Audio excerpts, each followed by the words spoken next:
Mark రాసిన సువార్త 11వ అధ్యాయము 1 నుంచి 10 వచనాల్లో ఆ మాటలు ఉంటాయి.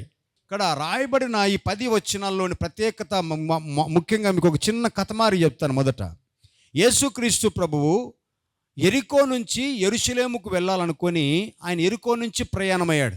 ఎక్కడికి వెళ్ళడానికి? యెరూషలేము వెళ్ళడానికి. యెరికో నుంచి యెరూషలేముకు వెళ్ళేటప్పుడు మధ్యలో ఒక 2 జంట నగరాలు వచ్చాయి.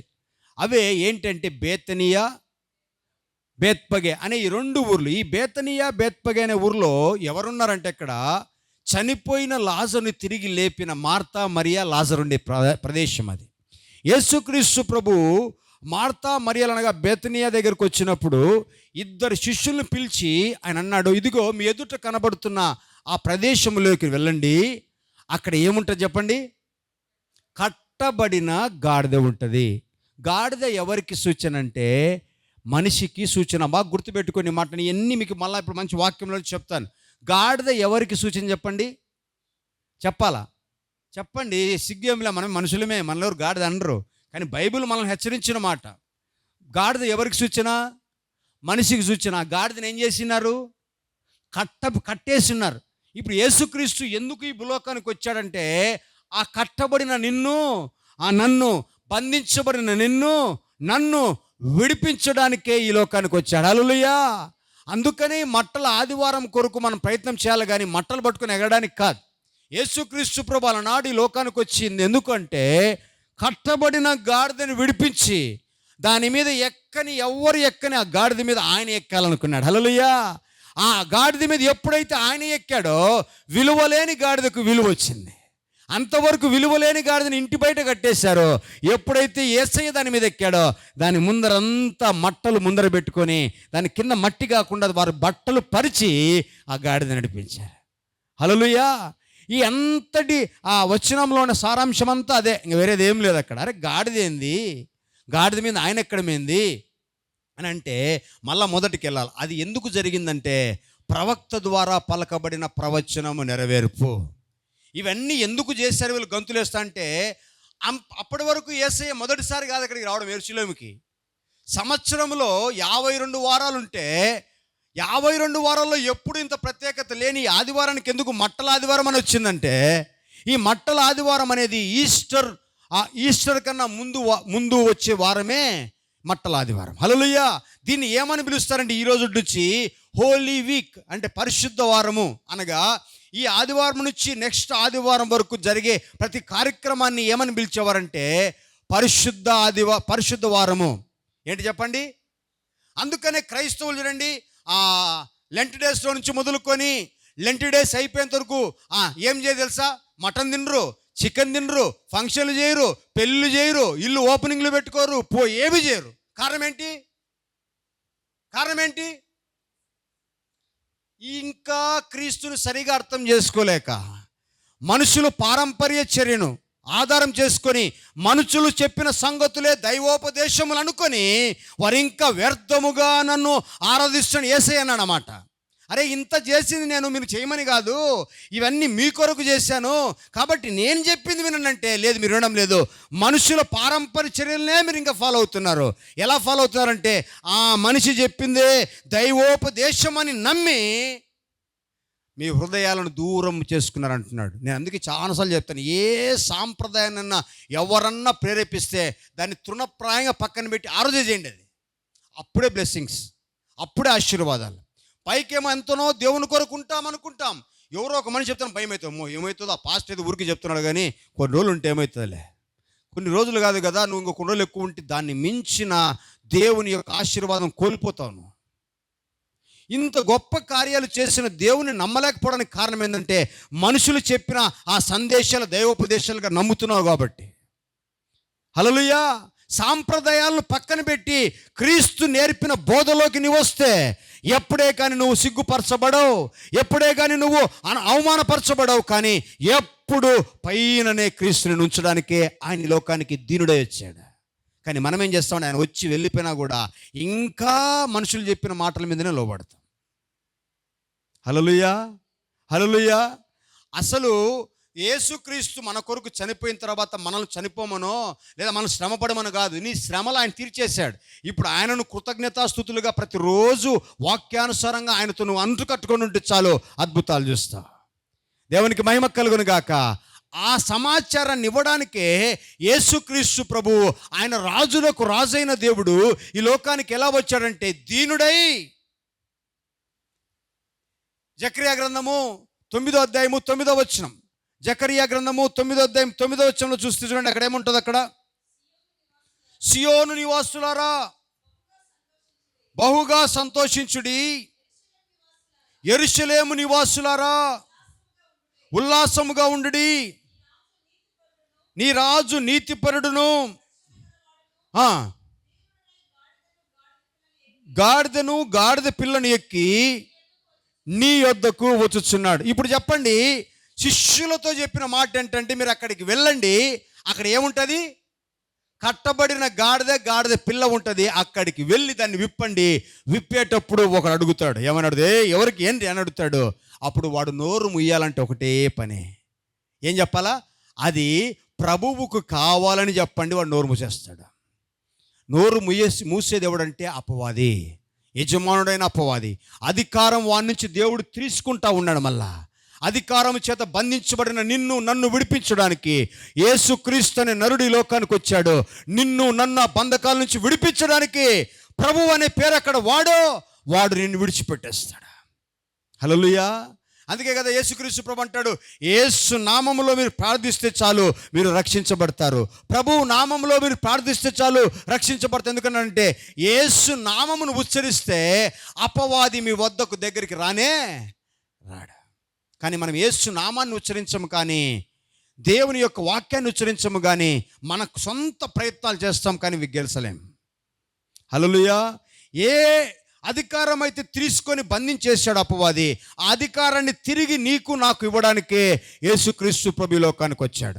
అధికారం ఇచ్చాడు, కానీ ఇంకా అనేక మంది బంధకాల్లోనే, శాపాల్లోనే, కష్టాల్లోనే, అప్పుల్లోనే, వ్యతిరేకతలోనే ఎందుకున్నారంటే కారణం అదే. ఆ బంధకాలైతే విడిపించాడు, దాన్ని పొందుకునే జ్ఞానం మనకి ఇంకా లేదు.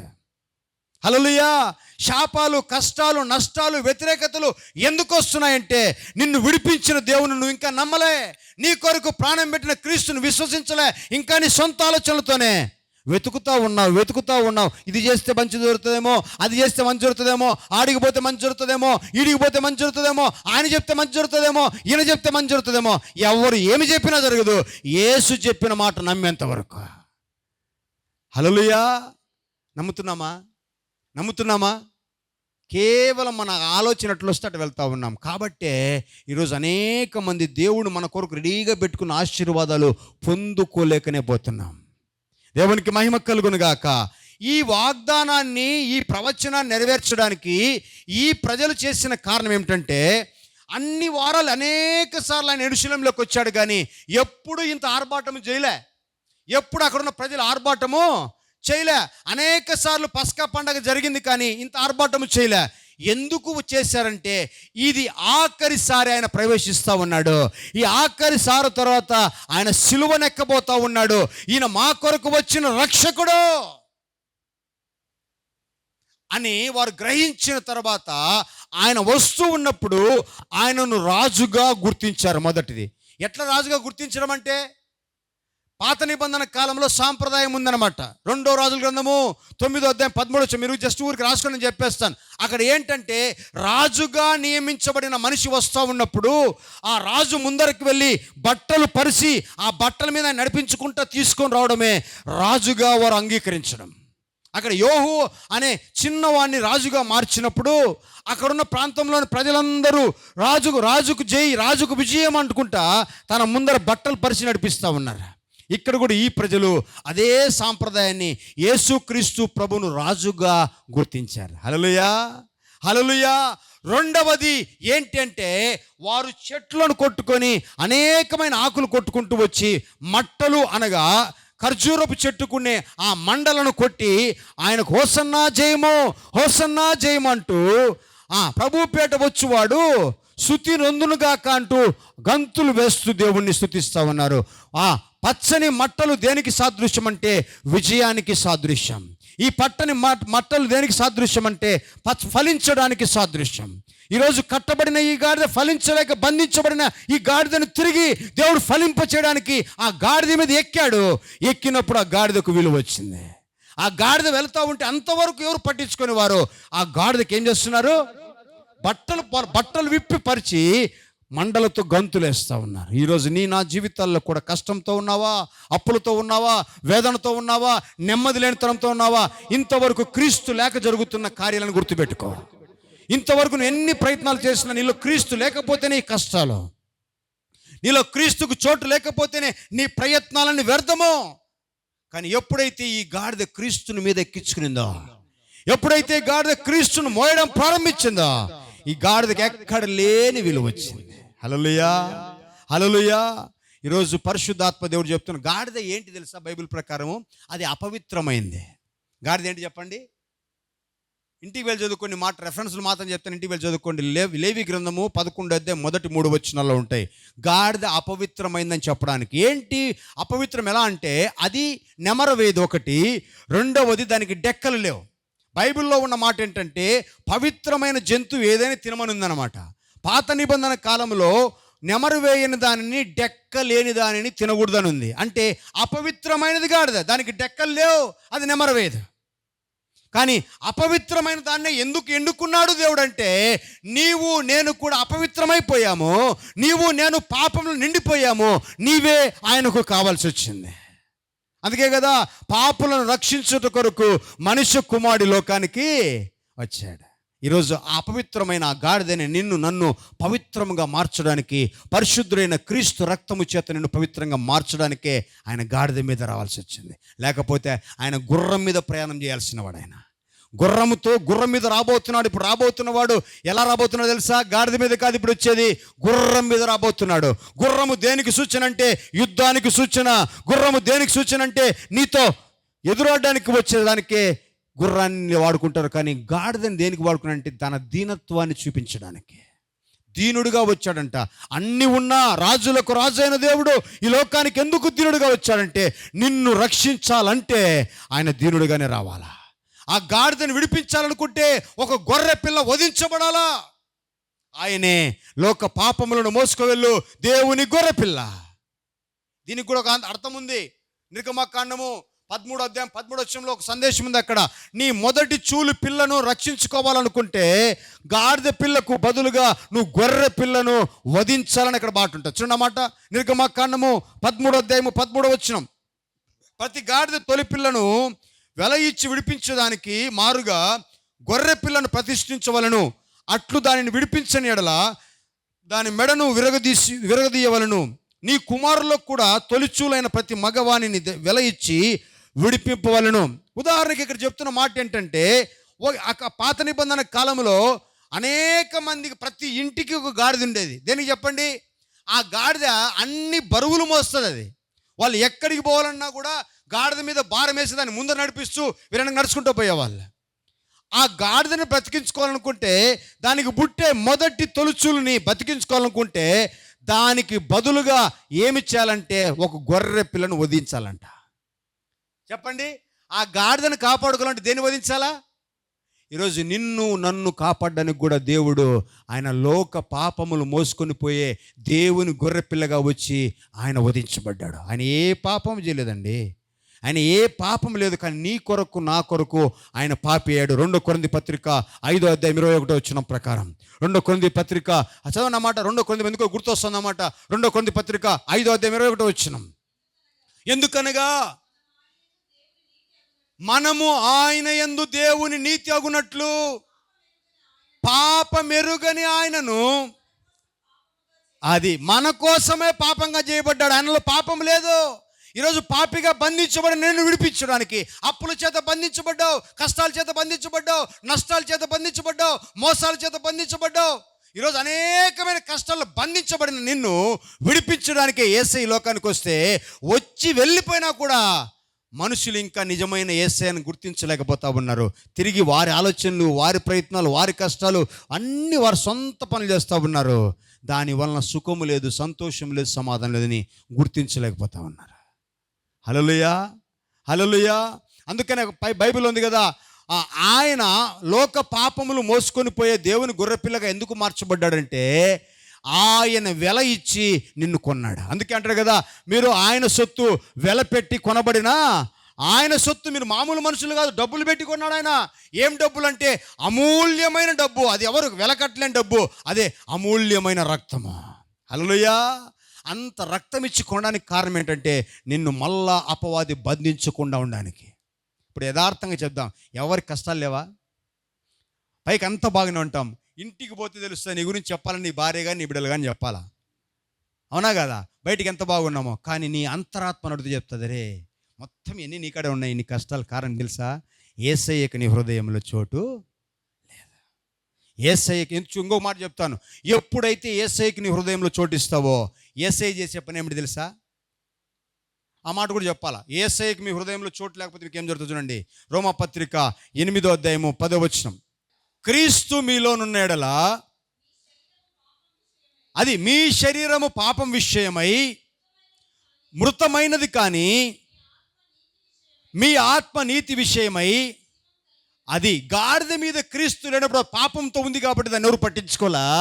ఎప్పుడైతే క్రీస్తును మోసిందో గాడిదకు విలువ వచ్చింది, అది పాపంలో లేదు, అది పరిశుద్ధంగా ఉంది. ఈరోజు అందుకంటే నీలో కూడా క్రీస్తు లేకపోతే, నీలో కూడా క్రీస్తుకు చోటు లేకపోతే నీ ధనము, నీ బలము, నీ జ్ఞానము, నీ పని, నీ కష్టార్జితము, నీ వ్యాపారము, నీ ఉద్యోగము ఏది చేసినా వ్యర్థమే. అంతేనాక చెప్పండి, ఆ మాటకి అర్థం అంతేనే కదా? అందుకే చాలాసార్లు చెప్తాను, ఏమి ఉన్నా మనకి దైవికమైన దేవుని సన్నిధి కొరకు మనకు వినిపించినప్పుడు, క్రీస్తు కొరకు నువ్వు కూర్చోగలిగితే, రాగలిగితే, మోకరించగలిగితే, వినగలిగితేనే అద్భుతాలు చూస్తాం.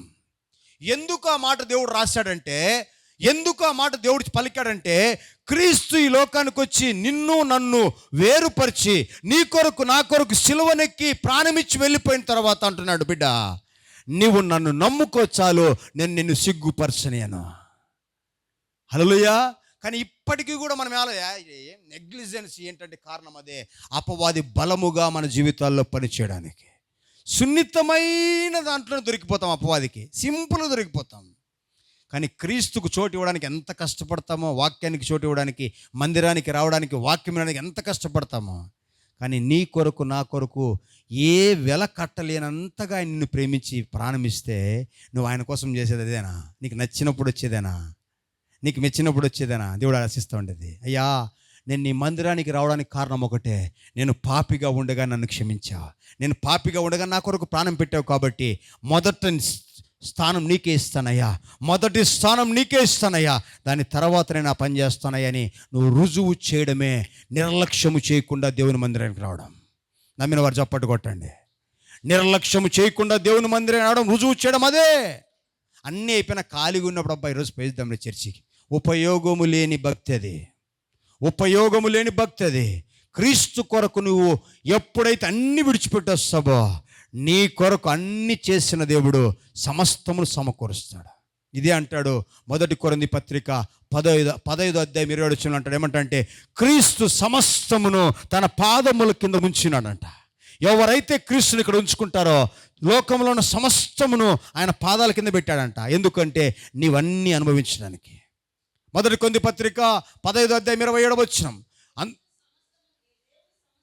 దేవుడు సమస్తమును, అది క్రీస్తును ఎందుకు కలిగి ఉండాలంటే, క్రీస్తును కలిగి ఉన్న నీ జీవితంలో దేవుడు ఏం చేశాడు తెలుసా? సమస్తమును క్రీస్తు పాదాల కింద, అది డబ్బునైనా, బలమునైనా, జ్ఞానమునైనా, ఆస్తినైనా, సంపాదనైనా అన్నీ ఎక్కడ పెట్టాడు? అన్నీ ఎక్కడ పెట్టాడు? క్రీస్తు పాదముల కింద పెట్టాడు. క్రీస్తు పాదముల కింద అవన్నీ ఉంటాయంటే క్రీస్తు ఎక్కడుండాలా చెప్పండి?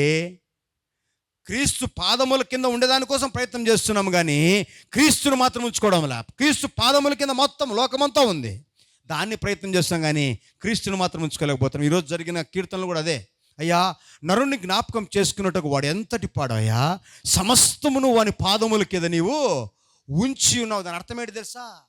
క్రీస్తు నరుడుగా వచ్చినప్పుడు భూలోకంలో ఉన్నవన్నీ మనిషి కింద పెట్టాడంట. కానీ మనం ఏం చేస్తాం? డబ్బు కోసం పరిగెత్తాం, సమయాని కోసం పరిగెత్తాం, వ్యాపారం కోసం పరిగెత్తాం, ఉద్యోగం కోసం పరిగెత్తాం, వాళ్ళు అది ఇస్తారంటే పరిగెత్తాం, ఇది ఇస్తారో పరిగెత్తాం. అవన్నీ ఎక్కడున్నాయి? అవన్నీ ఎక్కడున్నాయి? చెప్పండి, అవన్నీ ఎక్కడున్నాయి? వాక్యాన్ని సరిగా అర్థం చేసుకుంటే అవన్నీ నీ వెంట వస్తాయి. వాక్యాన్ని సరిగా అర్థం చేసుకోకపోతే నీవు దాని వెంట వెళ్తావు. చూడండి, ఆ మాట మీకు చూపించాలా. ఇప్పుడు చదివిన కీర్తనలోనే ఆ మాటలన్నీ, ఇప్పుడు చదివిన కీర్తనలోనే ఆ మాటలు ఉన్నాయి. చూడండి ఏమంటాడు అక్కడ, నరపుత్రుని దర్శించుటకు వాడు ఏపాటి వాడు, దేవుని కంటే వానిని కొంచెము తక్కువగా చేసి ఉన్నావు, మహిమ ప్రభావముతో వాని కిరీటమును ధరింపజేసి ఉన్నావు, నీ చేతి పనుల మీద వానికి అధికారము ఇచ్చి ఉన్నావు. మనిషికి ఏమి ఇచ్చాడంట? భూలోకములో ఉన్నవన్నీ దేవుడు చేశాడు. వాటన్నిటి మీద అధికారం ఎవరికి ఇచ్చాడు? డబ్బు మీద అధికారం ఉంది, ఆరోగ్యం మీద అధికారం ఉంది, ఈ లోకంలో ఉన్న సృష్టి మీద అధికారం ఉంది, భూమి మీద అధికారం ఉంది, సూర్యుడి మీద అధికారం ఉంది, చంద్ర నక్షత్రం మీద అధికారం ఉంది. ఎవరికి? మనిషికి. కానీ మనిషి ఏం చేస్తాడంటే దాని వెంట పడి పరిగెత్తా ఉన్నాడు. కారణం ఏమిటంటే అధికారం ఇచ్చిన క్రీస్తును మనసులో పెట్టుకొని లేరు. అంతే. అధికారం ఇచ్చిన క్రీస్తుకు హృదయంలో చోటు లేదు. అందుకే ఎన్ని ప్రయత్నాలు చేసినా అన్ని విఫలమవుతా ఉన్నాయి.